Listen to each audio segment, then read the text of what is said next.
So I can tell you a bit about myself. I'm doing a PhD in the Vision Learning and Control group, and I'm mainly doing the machine learning part of that.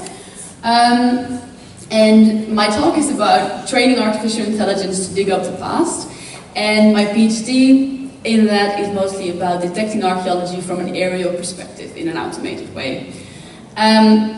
I'm supervised by Dr. Jonathan Hare and Professor Adam Truckle-Bennett, and my sponsor is the Ordnance Survey, who will also come back in my talk a bit. So what I will talk about in this talk is I will start explaining a bit about the background of why we are looking at an aerial perspective to archaeology with photography and LiDAR, which I will explain what that is.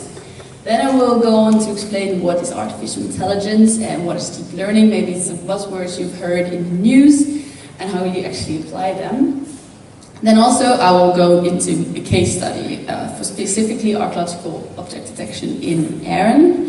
And finally, the conclusion, will AI take over and put all the aerial archaeologists out of a job? Hopefully not, but we'll find out. So what is the history behind aerial archaeology? Well, this also started at the Ordnance Survey, even though they're not doing aerial archaeology anymore, but it started with a pioneer, O.G.S. Crawford, and he designed his own post because he was so excited that he could detect archaeology from the air. And he detected many archaeological sites, and many archaeological sites that we didn't even know of before we had an aerial perspective. So Celtic fields, as you can see in this image, you see these lines, squiggly lines, direct lines, they form an agricultural field system, and they will be a little bit important in my talk to explain why, how we can use light in the end. So we see them from early prehistory up until medieval times to divide the field, since we have agriculture. So this is O.G. Crawford with his airplane going all around. So these Celtic field systems, as he called them, have nothing to do with Celts, but we find them all over Europe, and they look like this. This is a picture that he took, where you can see it directly from the sky, but also later on, 70 years later, still with the Ordnance Survey then, Historic England split later on, at the 18th zone. 70 years later, this is from a direction, you can see shadows casting over these little earthworks. So there's small elevation differences that you can especially see well with a shadow, so from a low light at the end of the day, you can see them very well. So now I will go on and explain what is LiDAR and how can we use it in the end. So I am not a specialist in LiDAR, but we are very thankful for this technology as archaeologists.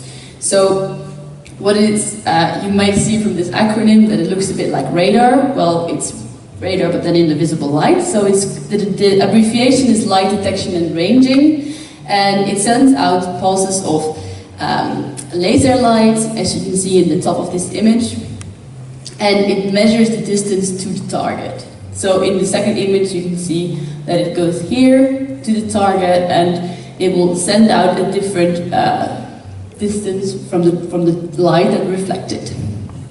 And from that you get a point cloud with lots of points, and you can use those points to interpolate a 3D model.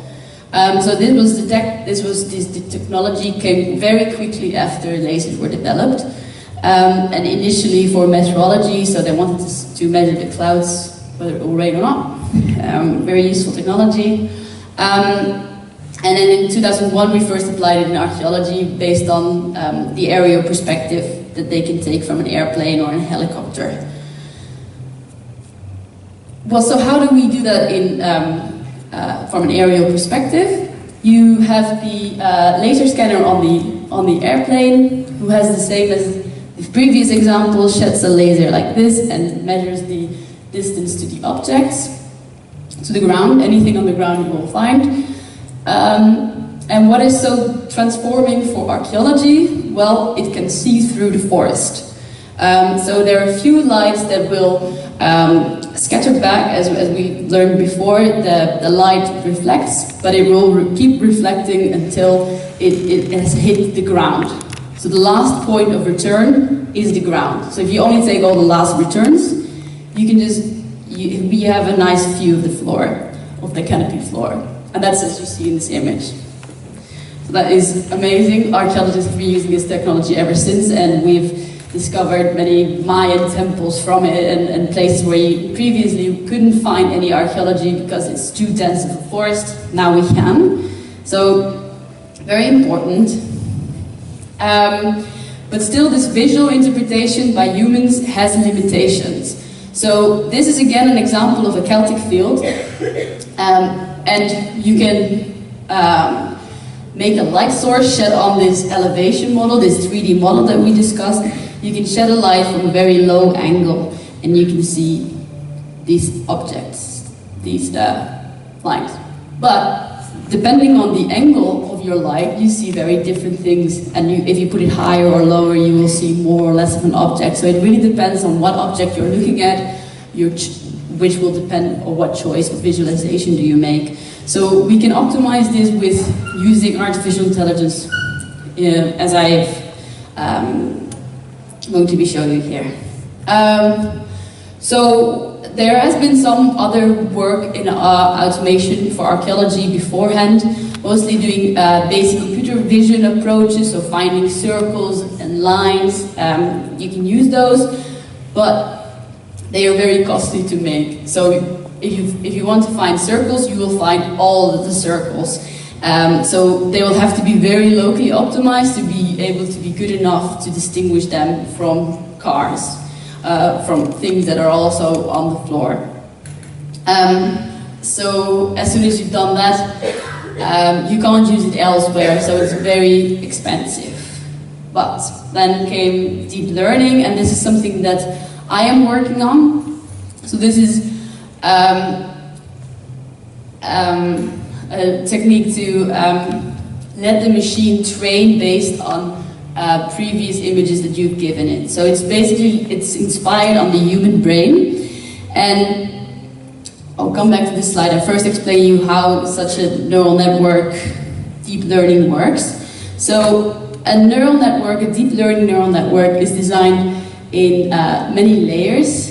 And as it's seeing all this different data, this is an example of a face recognizer. You will initially start learning like this, different color blobs. And then further on in the network, it starts learning lines, and then it starts combining those things to find different key points of a face. And then later on, it will have faces that is well detected. Okay, so this was technology that was already developed very early on, but now with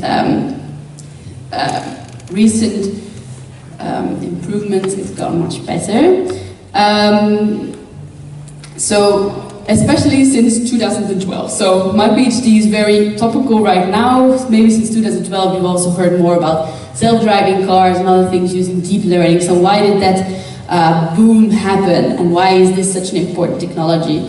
Well, there was a competition, and that is the ImageNet competition, where you have 1,000 classes of these faces, but different types of objects, like car, bird, dog, and it developed superhuman performance on such an image data set in 2012. So first people were doing all right, but then there's one person that made a big jump, and then everybody started jumping on that, and now everybody is doing deep learning. So now I started my PhD after I found out that this was possible. Everybody said to me, oh, obviously it's not possible, but I thought that it was. So I've further developed this, and I've been speaking to Aaron and different case studies also in the New Forest. And we are looking at different objects that we could possibly detect. So some of the things that we are looking at detecting are roundhouses, shielding huts, and small cairns. But as you can see, we needed LiDAR data in this area because the island is very vegetated. It's very difficult to find these archaeological sites. Here are roundhouses. Well, they are completely covered with vegetation. So it's difficult to find on the ground, it's difficult to find on aerial photography, so we want LiDAR data. But we're still stuck with that impression that we have to choose these different visualizations, so deep learning is a very good situation here that we could use. So what have I found with applying this method? I found that it works all right. It doesn't work perfectly so far. I'm in the third year now of my PhD. And here you can see it. Here I've got a key, so you can see the detections that it made with the machine. It found this roundhouse correctly, but it missed this one. Well, I can understand that it misses that because it's quite difficult to see, also for a human still. So on average, I thought it did quite well when I visually expected how which sites it found and which sites it didn't find. But I was still not satisfied. So here you can see some new detections that it made. So we already found new detections with this approach. Actually, one of the reasons why this is quite low is because we're finding so many new archaeological sites. So it's definitely working, which is really good. But we still want to find out where we can improve it, because we want to have better results. So one of the things is that we are looking at what are these archaeological sites, what are these sites that are not archaeological sites that we are finding, and how can we exclude them. So one of the things that I wanted to try is do a little quiz and see how well you do against the machine. So you've now had the opportunity to have a look at this slide. You are now well trained to find that it's a roundhouse and cairns look roughly like this, and shieldings like this. So, we can start our quiz. How many cairns do you think you can see in this image? Anyone? 4? 6? Okay, maybe 4 like these, 4? Well, machine thinks 4, but the machine thinks they're around here. So what does a human think? The human thinks there are 6, so the person who said 6 is correct. It found these at the top, it didn't find. So this was your training. Now we'll go into production. How many do you find here?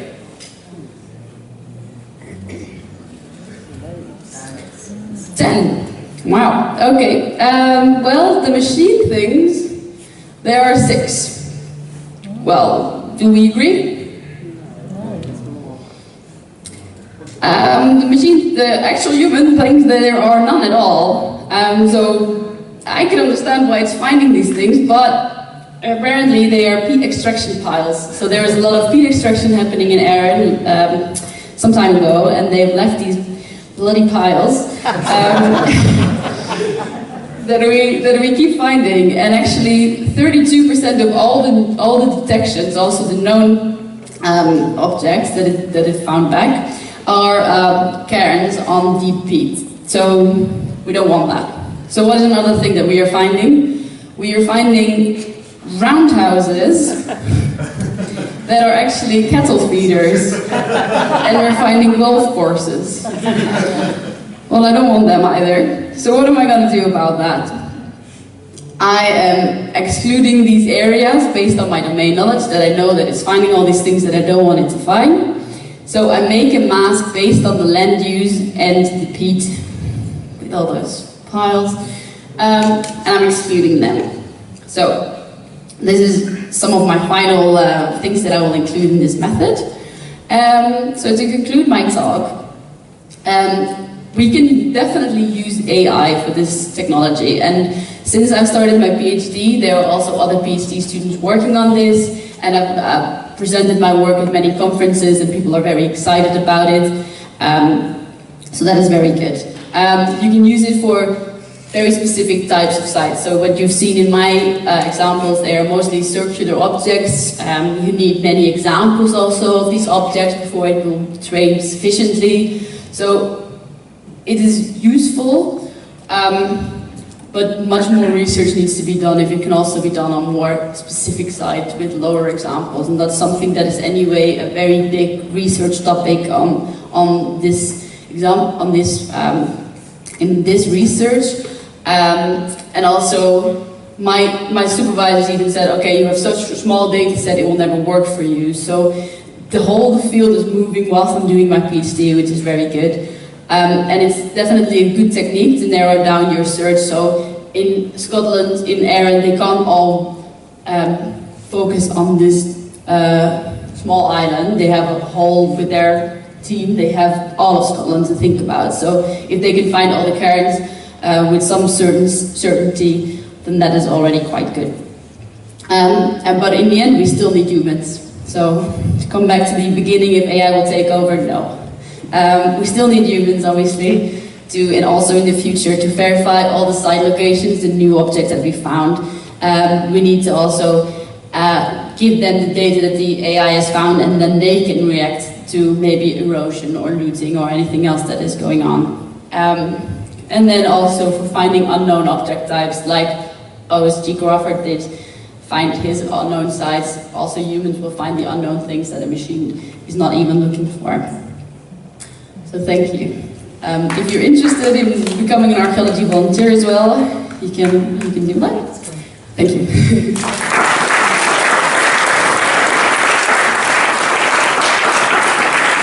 This is a rolling road right here, just to end off.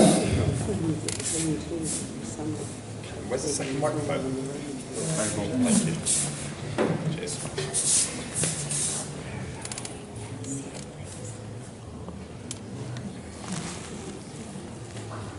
Thank you very much. Do we have any questions for Iris? We have plenty of time. Yes, at the back. What have you found in the New Forest? So in the New Forest, I'm mostly looking at burial mounds, so Bronze Age barrows, and technique works there also quite well, but I'm finding a lot of bomb craters, which I don't want to find. So that is one of my main problems there. But then these different visualizations of different lighting angles are very important. So I'm doing more research there in how I can find the difference between an object that is like this or one that is like that. So that is some area where also archaeologists struggle with to find the right visualization to see the difference between them without just looking all the way at a cross section. Hi, with your research also, you mainly use LiDAR at the moment, but would it also be applicable to optical photos? Like last year, it seemed like lots of archaeological sites were being revealed because of the weather conditions. Could your software be useful for that? Yes, absolutely. So that's one of the main ways that archaeologists are looking at it as well. You're looking at crop marks. So the way that they show up in the grain, for example. When the grain is growing, some of it is green, and then it starts turning yellow, obviously, because the crop is ready. But some of the crop will root very deeply because there is a ditch, and it can root deeply in that ditch, the historic ditch. So it will take longer for it to go into crop because it can grow healthier and bigger. So that difference we can see, and we saw especially when there is drier weather conditions, and especially last summer we had those dry weather conditions that were perfect for archaeologists. So yes, I am using that data as well. Right now I'm using it in Scotland, and then we're looking at not at object detection, because many of the things that I'm interested in do not fit in the square. So I'm looking at more segmentation of these crop marks specifically. And we have got some we're getting into good results right now. So that is definitely an area where we are using, where we are trying to use this technique for. But it's a bit more difficult task. Hello. So from a hardware and software perspective, how would your data sets, how could this be improved in terms of, I don't know, reflecting in terms of improving the hardware that LiDAR has itself? Try again. So, yeah, I think I understand. So I'm just asking, for instance, if someone would be interested in improving the current LiDAR hardware or software approach, how would this, eventually be helpful for your data sets? Because I assume you would want to have a lot more data than just a small set of data. So I would expect you want different planes, different. Yes, we're not necessarily looking at different planes. We want different resolutions. So we can, if you have a closer point density, you will have a better resolution of the data. So the more points you have per square meter, the better an image you can make out of that. And then you can boost your amount of data that you get by just making them in different resolutions and training them with different resolutions. So that is one way of improving the amount of data. But the other way is definitely by human labelers. So we are working with creating bigger data sets, because lots of these objects that I'm interested in, these archaeological sites, are found all over Europe. So we can improve that way by expanding just the area that we're interested in.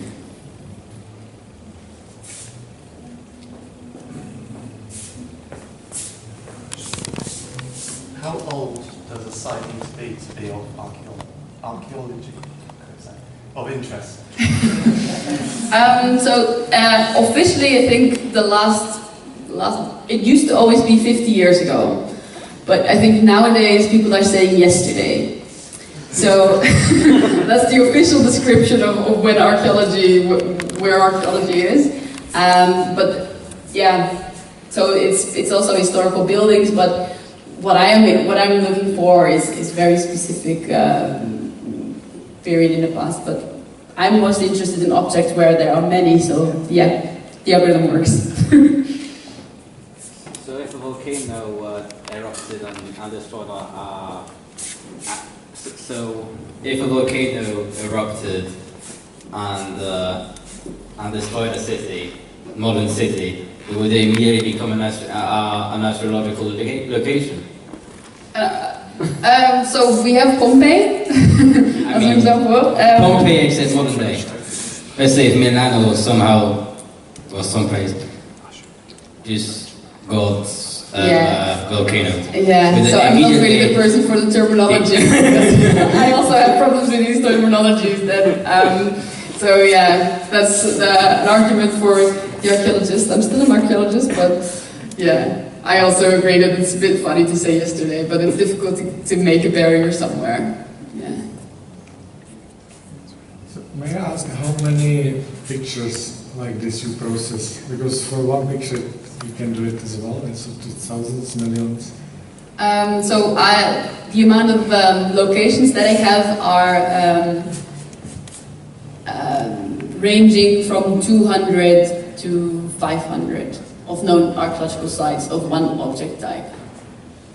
So, if you want to compare that to what computer scientists are using for their benchmark, they're using 1 million. So I'm having 200. So I'm struggling a little bit with the amount of data that I get, and that the algorithms are designed for. But there are more and more techniques now to use small data sets.